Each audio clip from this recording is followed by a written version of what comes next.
Nagkakilala kami dati doon sa typewriter. Dati akong technician, tapos siya ang sekretary namin. Akabat ko si John, magtatrabaho kami 1996. Tapos doon na kami nagkakilala. Nagpapagawa, nagpintuan kaming dalawa.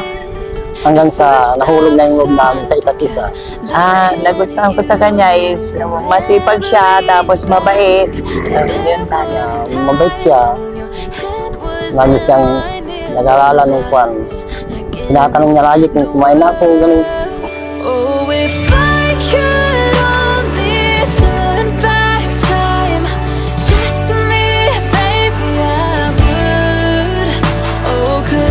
I'm happy for the both of you and for our family.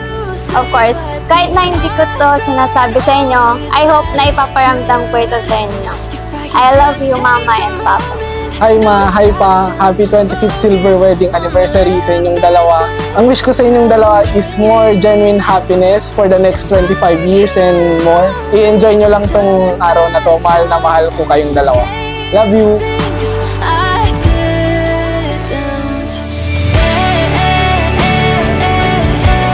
Nagpapasalamat ako sa kanya kasi ganito, lagi kaming masaya, lumalabas.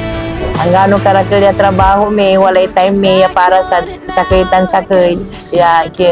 Gaway ka pa yung niya maasabi mo 25. Pag nag-aaway kami, yung kahit hindi na darating ng kwan gabi, sana masusob na namin, pintuan kami. Pag-gising namin ng kwan, madaling araw, wala na. Saka hindi namin pinapakita sa mga anak namin pag nag-aaway kami. Tuloy-tuloy na hanggang makaabot kami ng 50, na hindi siya magbabago, yung pasensyaan bawat isa kasi kami dua.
Kumare, doon kayo dito, baka napatak si kumpare.